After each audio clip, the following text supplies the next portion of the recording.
और पूर्णिया लोकसभा सीट पर पप्पू यादव से चुनाव हारने के बाद राजद नेत्री बीमा भारती आगे की चुनावी पारी के लिए तैयार हैं। इसी क्रम में वह पूर्व उप मुख्यमंत्री और राजद नेता तेजस्वी यादव से मिली। उन्हें पूर्णिया के रुपौली विधानसभा सीट से होने वाले उपचुनाव में राजद से टिकट मिला है और उसके लिए चुनावी सिंबल भी मिला है। तेजस्वी से मुलाकात के बाद बीमा भारती ने कहा कि लोकसभा और विधानसभा चुनाव में धरती आसमान का फर्क होता है। लोकसभा चुनाव के दौरान वो दूसरे दल से राजद में आई थी और प्रचार के लिए अपेक्षित समय नहीं मिल पाया था। उन्होंने आगे कहा कि राजनीति में हार जीत लगी रहती है और इससे निराश होकर कोई राजनीति नहीं छोड़ देता है। क्या कुछ कहा है बीमा भारती ने, आइए आपको सुनवाते हैं। कल जो है शाम में आज सिंबल मिलेगा, निकलेंगे घर। आपको सिंबल मिलेगा, ये बात हो रही है। एकदम मिलेगा, काहे नहीं मिलेगा, क्योंकि बात हो रही है लालू जी के। वैसे लोग देखिए लोकसभा और विधानसभा में धरती आसमान का फर्क होता है और उसमें जो है कि बहुत कम समय मिला तो उतना जो है नया सिंबल मिला था। दूसरे दल से आए थे तो लोग को कंफ्यूज हो गया। मेरे विधानसभा से कह रहा है कि इतना लीडिंग हो गया, इतना लीडिंग हो गया, तो मेरा ही वोट से हो गया। महिला समझ नहीं पाई, लोग समझ नहीं पाए, कन्विंस नहीं कर पाए, इसलिए जो है कि ज्यादा वोट मिल गया उसको। ये ऐसा हार जीत तो लोग को लगा रहता है राजनीति में, तो राजनीति करना थोड़े छोड़ देंगे। कल जो है शाम में आज सिंबल मिलेगा, निकलेंगे घर। तो इस पर और अधिक जानकारी के साथ हमारे बिहार संपादक एसके राजीव भी जुड़े हुए हैं पटना स्टूडियो से। सीधे उनका रुख कर लेते हैं। एसके राजीव, बीमा भारती एक बार फिर से चुनावी मैदान में होंगी। लोकसभा चुनाव के बाद वो अब ये जो उपचुनाव होने हैं रुपौली में, उसमें एक बार फिर से किस्मत आजमाती हुई नजर आएंगे। और उन्होंने ये भी कहा है कि लोकसभा चुनाव और विधानसभा चुनाव में जमीन आसमान का अंतर देखती हैं। वो कैसे देखते हैं इसे? नहीं, देखिए नवीन, आप जो अभी विजुअल जो लूप चल रहा है उसमें आप देख रहे होंगे कि बीमा भारती अपने पति अवधेश मंडल के साथ जो है वो रावड़ी आवास से बाहर निकल रही है। और कुछ दिन पहले यानी कि कल बीमा भारती की तरफ से एक बयान आया था और यह कहा गया था कि अगर उन्हें आरजेडी टिकट नहीं देती है तो वो अपने पति अवधेश मंडल को चुनावी मैदान में उतारेंगे। हालांकि 3 दिन पहले ही जेडीयू की तरफ से विधिवत उम्मीदवार की घोषणा जो है वो रुपौली के लिए कर दी गई है और 10 जुलाई को वहाँ पर चुनाव भी होना है। तो उसके बाद ये भी बयान आया था बीमा भारती का कि अगर अवधेश मंडल को आरजेडी टिकट नहीं देती है तो निश्चित तौर पर वो फिर कुछ आगे के लिए सोचेंगे कि आगे उनको क्या करना है। हालांकि उनके इस बयान के मायने निकाले जा रहे थे और यह कहा जा रहा था कि एक प्रेशर बनाने की कोशिश जो है वो आरजेडी के ऊपर, यानी कि लालू और तेजस्वी के ऊपर की जा रही है ताकि आरजेडी जो है वो बीमा भारती या फिर उनके पति अवधेश मंडल को टिकट दे दे।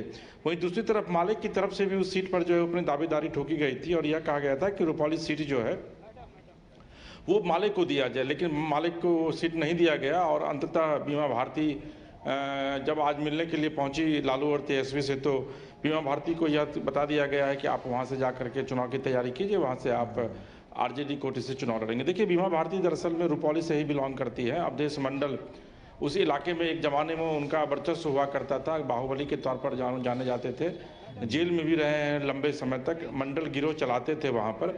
और बीमा भारती वहां से लगातार चुनाव जीतती रही। हालांकि शुरुआती दिनों में अगर आप बात करेंगे तो बीमा भारती आरजेडी के टिकट से चुनाव जीतती थी, फिर उसके बाद जेडीयू में जाकर के वो मिल गई और फिर उसके बाद से जेडीयू से वहां से वो विधायक बनती रही। लेकिन इस बार जो बिहार में जो एनडीए में फिर से नीतीश कुमार वापस आए तो उस समय बीमा भारती ने नीतीश कुमार का साथ छोड़ दिया और आरजेडी की जो बैठक हुई थी तेजस्वी आवास पर उसमें वो शामिल हुई थी। और उसके बाद ही ये कैस लगाए जाने लगे थे कि बीमा भारती जो है वो आरजेडी का दामन भी थाम सकती हैं। और इतना ही नहीं, जब विधिवत बिहार विधानसभा में विधायकों के उपस्थित होना था और सरकार अल्पमत में आ रही थी, उस समय भी जो है वो बीमा भारती सदन के भीतर बहुत देर से पहुंची थी जब वोटिंग हो गई थी। तो ये तय हो गया था कि बीमा भारती जो है वो अब आरजेडी का दामन थामेंगे और फिर वो आरजेडी का दामन थामी, उनको एमपी का टिकट मिला और उसके बाद उन्होंने विधिवत जेडीयू से न सिर्फ त्यागपत्र दिया बल्कि अपनी विधायकी से भी त्यागपत्र दे दिया था। लेकिन लोकसभा चुनाव में आपको पता है नवीन की वो तीसरे नंबर पे रही, जबकि पूरी तरीके से तेजस्वी यादव वहाँ अपना जी जान लगा दिए थे, लेकिन उसके बावजूद जनता का मैंडेट जो है वो उनको नहीं मिला और लोकसभा चुनाव में जो है उनकी जमानत भी जब्त हो गई थी। उसके बाद से फिर ये चर्चा जोरों से होने लगी कि बीमा भारती जो है हो सकता है कि आरजेडी उनको अपने साथ नहीं रखेगी। लेकिन अंततः आज जो बीमा भारती जब अपने पति अवधेश मंडल के साथ लालू प्रसाद यादव और तेजस्वी से जाकर के मिली हैं, तो उनको यह आश्वासन दिया गया है कि आपको आरजेडी की का सिंबल मिलेगा, लालटेन छाप, और आप जाकर के रुपौली से जो है वो चुनाव की तैयारी कीजिए। लेकिन देखिए, बड़ा दिलचस्प रुपौली का जो ये समीकरण बन रहा है विधानसभा उपचुनाव का, उसमें एक तरफ जेडीयू की तरफ से जो है चुनाव में अपने प्रत्याशी की घोषणा कर दी गई है। आरजेडी से बीमा भारती जो पहले से वहां पर विधायक रही हैं, वो वहां से चुनाव लड़ेंगी, और तीसरी तरफ शंकर सिंह वहां पर लोजपा से विधायक भी रहे हैं रुपौली से। इस बार वो लोजपा की सदस्यता को छोड़ करके वहां से वो इंडिपेंडेंट चुनाव लड़ रहे हैं। अब देखिए, वहां पर पप्पू यादव, चूंकि रुपौली भी जो है वो पूर्णिया लोकसभा में आता है, तब पप्पू यादव की वहां भी बड़ी भूमिका होगी कि पप्पू यादव जो है वो वाकई में किसके साथ जाते हैं। क्या वो, चूंकि आरजेडी से अगर चुनाव लड़ रही है बीमा भारती, तो निश्चित तौर पर इंडी गवर्नमेंट का, इंडी जो गठबंधन है उसका सपोर्ट बीमा भारती को मिलेगा।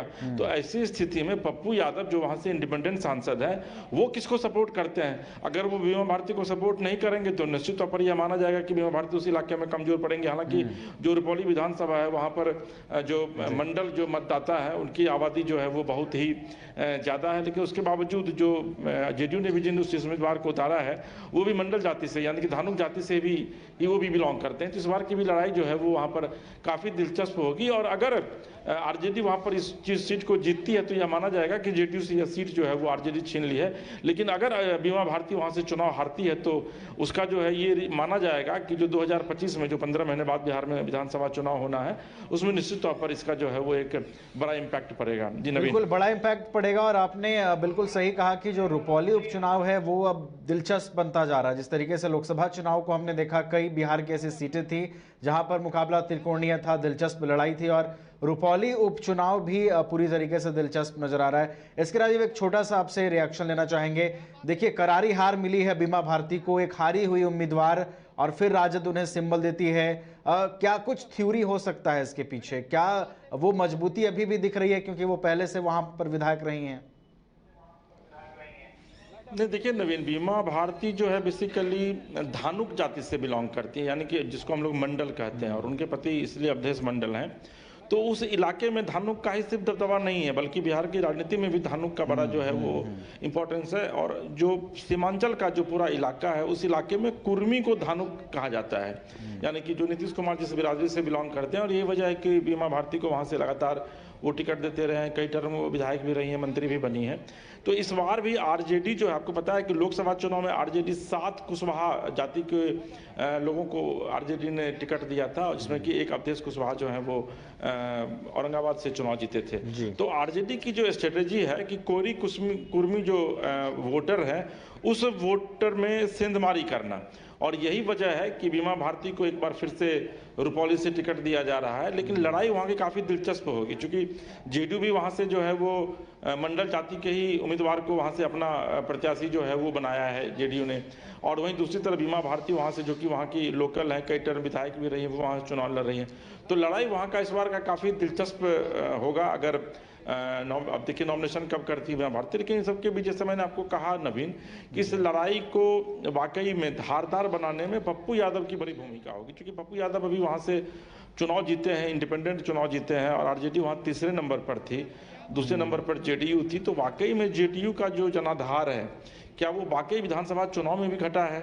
ये जो है इस बार का उपचुनाव जो है वो तय कर देगा, और इसकी किसी के आधार पर 2025 में जो विधानसभा चुनाव लड़ा जाएगा, वो निश्चित तौर पर उसमें एक आज इस रुपौली विधानसभा के उपचुनाव की एक बड़ी भूमिका होगी उसके परिणाम की। और 29 तारीख को आपको पता है कि जेडीयू के राष्ट्रीय कार्यकारिणी की बैठक है दिल्ली में, उस बैठक में भी क्या कुछ तय होगा ये भी पता चल जाएगा।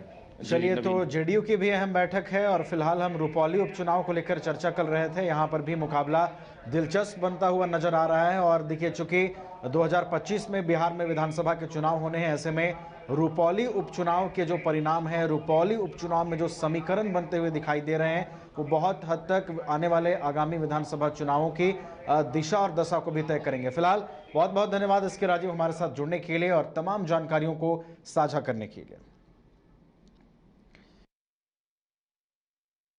कमाल करते हो जी, बच्चे घूमने की इतनी जिद कर रहे हैं और तुम हो कि तुम्हें फुर्सत ही नहीं मिल रही। अब इतनी गर्मी में जाए तो जाए कहाँ? इस गर्मी में मस्ती और फन का आ गया है परफेक्ट डेस्टिनेशन वाइल्ड वादी, जहां है water park, bird park, flower park, trampoline park, amusement park, 250 feet लंबा जिप लाइन और क्रिकेट स्टिमुलेशन का खूबसूरत नजारा। वाइल्ड वादी, 10 माइल चौक, रांची। वाइल्ड वादी यानी अनलिमिटेड फन और अनलिमिटेड मस्ती।